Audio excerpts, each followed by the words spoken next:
अस्सलाम वालेकुम स्टूडेंट्स। तो लास्ट लेक्चर में हमने 2021 का पेपर कंप्लीट किया था और आज हम 2019 का सेक्शन ए करेंगे। 2020 में क्योंकि हमें पता है कि पेपर नहीं हुए थे ड्यू टू कोविड, तो 2019 का आज पेपर करेंगे हम, जिसमें एमसीक्यूज और एमसीक्यूज को उसी तरह से जिस तरह हम प्रीवियसली समझाते आए हैं उसी तरह से समझाया है और काफी इजीली समझाने की कोशिश की गई है। और जो भी समझाने वाले थे, जो कैलकुलेशन बेस्ड एमसीक्यूज थे, उनके स्टेप बाय स्टेप आपको समझाया गया। एमसीक्यूज का सेक्शन आपको पता है बहुत इंपॉर्टेंट होता है पेपर में, क्योंकि ये लेस टाइम कंज्यूमिंग होता है और इसके साथ साथ अगर आपकी अच्छी प्रिपरेशन है तो आपको फुल मार्क्स इजीली मिल सकते हैं। और फुल मार्क्स मिलेंगे तो आपको ऑब्वियसली फाइनल जो परसेंटेज है उस पर भी इम्पेक्ट पड़ेगा।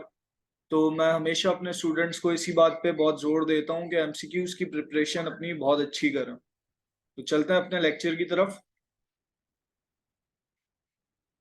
लेक्चर स्टार्ट करता हूँ। तो हमारा 2019 का जो पहला एमसीक्यूज था वो इस चैप्टर में से, वेक्टर में से। अच्छा, ये सिमिलर एमसीक्यूज हम ऑलरेडी मेरे ख्याल से 2021 के ही पेपर में कर चुके हैं और इसमें वर्क डन निकालने को बोल रहे हैं और एफ और डी की वैल्यू दी हुई है। इसके ये ऑप्शंस हैं आपके सामने और correct option is the last one, 0 joules. कैसे निकला ये, इसके मैथमेटिकल स्टेप्स देखते हैं। सबसे पहले तो हम ये देखते हैं कि I dot J, J dot के और के डॉट आई, जिस तरह हमने यूनिट वेक्टर्स के लिए किया था, ये 0 के इक्वल होते हैं। ये प्रीवियसली भी मैं एक्सप्लेन कर चुका हूँ कि यूनिट वेक्टर्स किस तरह 0 के यूनिट वेक्टर्स के क्या प्रॉपर्टीज होती हैं, किस तरह मल्टीप्लीकेशन होती है, डॉट प्रोडक्ट्स वगैरह। तो हमें पता है कि वर्क डन का फॉर्मूला होता है F into W D, W equals to F into D. तो यहाँ हम एफ और डी की वैल्यूज पुट करेंगे। 3i एफ की वैल्यू और डी की वैल्यू 6j हो गई। तो जब हम आई डॉट जे करेंगे तो वो 0 के इक्वल हो जाएगी। तो क्योंकि ये आपस में प्रोडक्ट ही हो रहा है तो एक वैल्यू 0 हो गई, तो फिर सारी वैल्यू, पूरी वैल्यू 0 के इक्वल हो जाएगी। तो ये हालांकि 3 6 तो 18 हो गया। अच्छा, ये प्रीवियसली क्योंकि कैलकुलेट की हुई थी तो यहाँ एक ये कैलकुलेशन की मिस्टेक है। अच्छा, ये बेसिकली यहाँ मिस्टेक भी नहीं, ये डॉट लगाना था जो कि मिस कर दिया। 3.6, तो 3 × 6 जो भी हो, इससे फर्क नहीं पड़ता क्योंकि आई डॉट जे 0 के इक्वल हो गया तो पूरी वैल्यू 0 के इक्वल हो गई। तो हमारा आंसर 0 जूल। नेक्स्ट है, beats are produce due to, beats कैसे प्रोड्यूस होती हैं? Diffraction of waves in time, reflection of waves in time. Third option है polarisation of waves in time. Last है interference of waves in time. तो अगर आपने concept पढ़ा है तो ऑब्वियसली इंटरफेरेंस की वजह से होती है प्रोड्यूस। अच्छा, when two waves with slightly different frequencies overlap, जब दो waves जिनकी slightly different होती हैं frequencies आपस में overlap करती हैं, they create a phenomenon known as interference। interference का phenomena होता है उनके अंदर।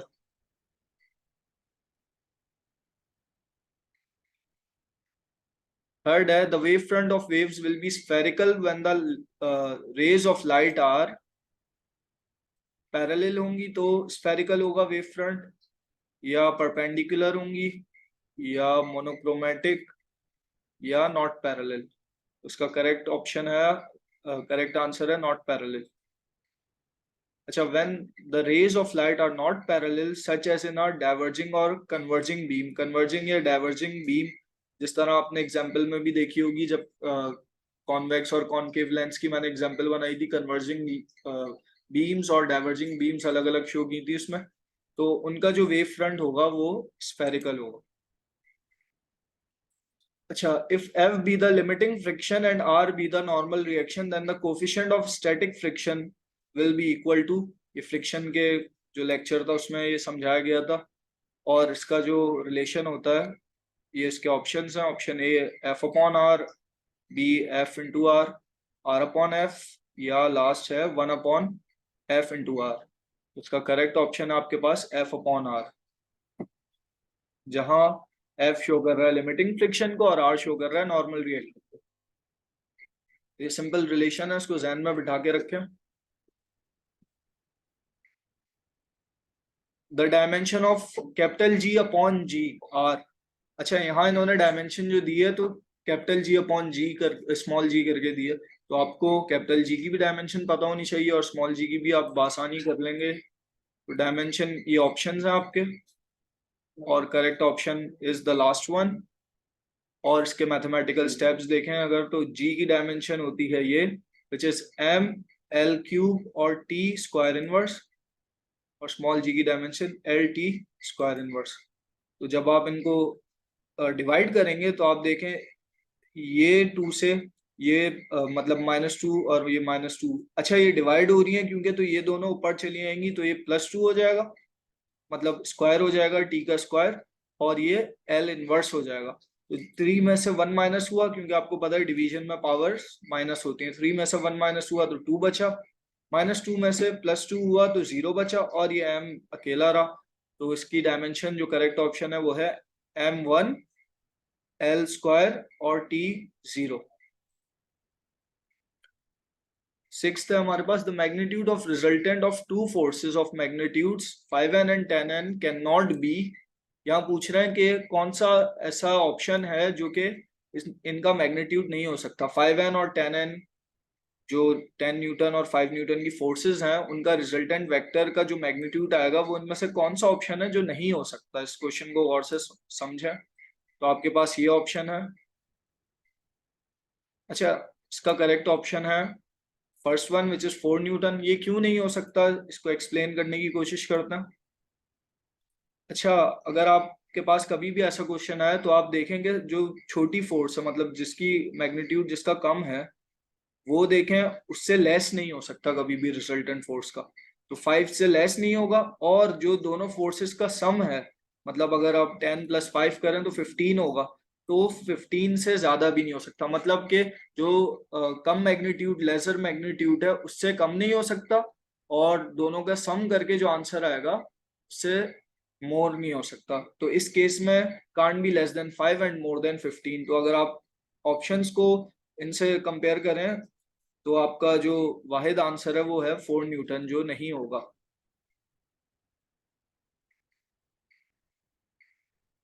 नेक्स्ट है हमारे पास, if a body moves in a circle then the angle subtended at the centre of circle by an arc equals to twice of its radius will be. अच्छा, इसके ऑप्शंस हैं 2 डिग्री, 57.3 डिग्री, 80 डिग्री और 114.6 degree. तो आपका जो correct option है वो है 114.6। ये कैसे आया, इसकी मैं आपको हिंट दे देता हूँ एक।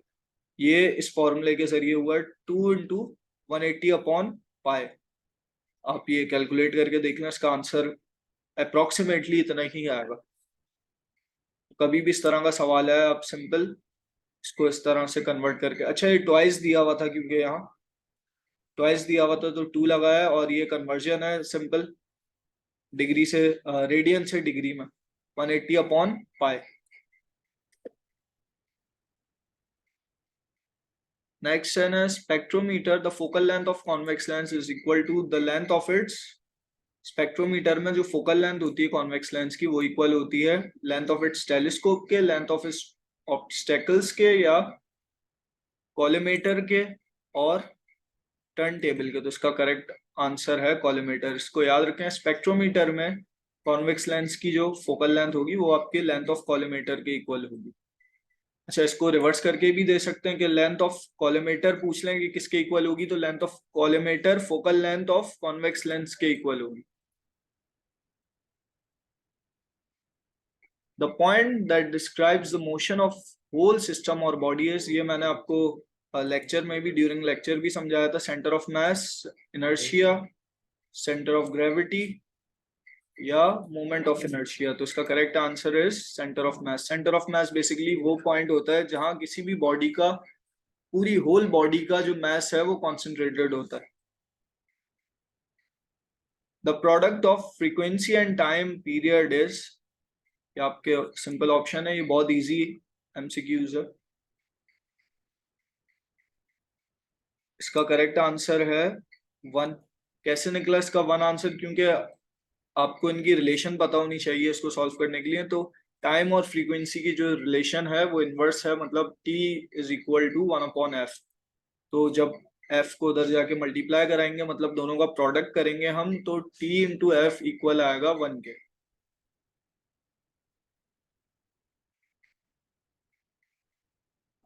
When a transverse wave traveling through a rare medium is reflected from a dense medium, then phase change produced in it will be equal to, जब एक रेयर मीडियम से डेंसर मीडियम की तरफ जाएगी वेव्स, तो उसका जो फेस चेंज आएगा, फेस शिफ्ट आएगा, वो किसके इक्वल होगा? ये आपके ऑप्शंस हैं डिग्री में, और आपका करेक्ट ऑप्शन है 180 degree. When a transfer wave travels through water and is reflected at the water-air interface, the water is denser than air. अच्छा, इसको इस तरह से समझे एक एग्जांपल से कि वाटर क्योंकि डेंसर होता है एयर से, तो अगर वाटर से ट्रांसफर वेव एयर में जाएगी तो जो शिफ्ट होगा, एंगल शिफ्ट होगा, वो 180 डिग्री का होगा। नेक्स्ट हमारे पास the gravitational constant was determined experimentally by, किसने ग्रेविटेशनल कांस्टेंट डिटरमाइन किया था? आई गेस ये भी प्रीवियस किसी ईयर में आ चुका है एमसीक्यूज।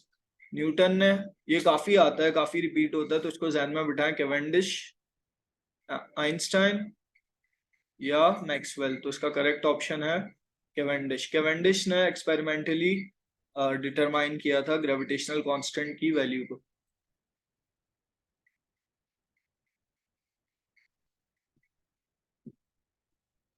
Next है a projectile is thrown upwards with a certain velocity. Its time of flight will be minimum if it is launched at an angle of, किस एंगल पे एक प्रोजेक्टाइल को अपवर्ड्स लॉन्च किया जाएगा तो उसका जो टाइम पीरियड होगा, टाइम ऑफ फ्लाइट होगा, वो मिनिमम होगा, ये पूछा है इसमें।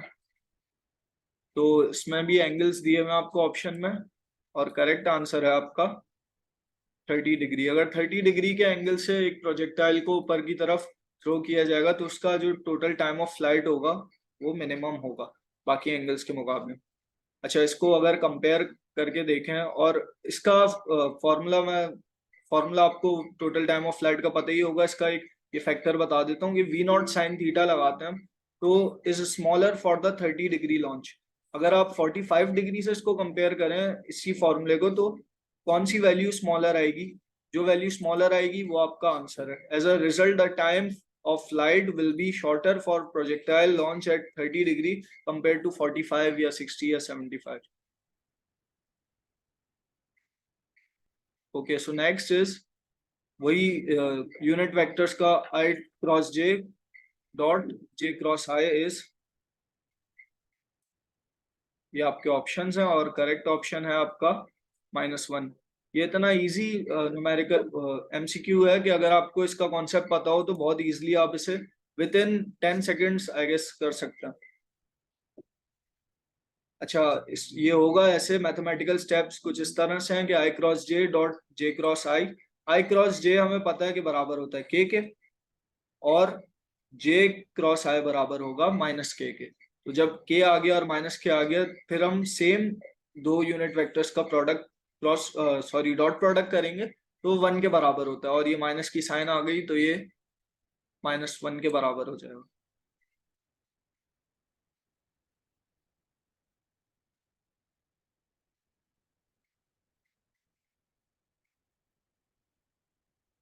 Two forces which are equal in magnitude but opposite in direction and not acting along the same straight line form a, ये डेफिनेशन मैंने आपको लिखवाई थी जब इसका लेक्चर में भी टॉपिक आया था कपल का।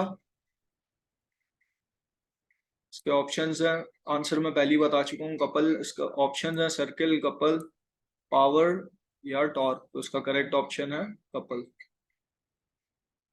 Next, if the time interval is very small, the rate of change of velocity is called, अगर टाइम इंटरवल बहुत स्मॉल होगा तो ये भी मैंने समझाया था इंस्टेंटेनियस एक्सेलरेशन, इंस्टेंटेनियस वेलोसिटी के उसमें कॉन्सेप्ट में। तो टाइम पीरियड जब बहुत स्मॉल होगा तो इंस्टेंटेनियस एक्सेलरेशन कहलाएगी। जब भी आपको इस तरह का एमसीक्यूज आए तो याद रखिएगा, जब भी time period is very small इस तरह की बात लिखी हो तो आप आंसर में देखिएगा इंस्टेंटेनियस का ऑप्शन होगा, वही करेक्ट होगा।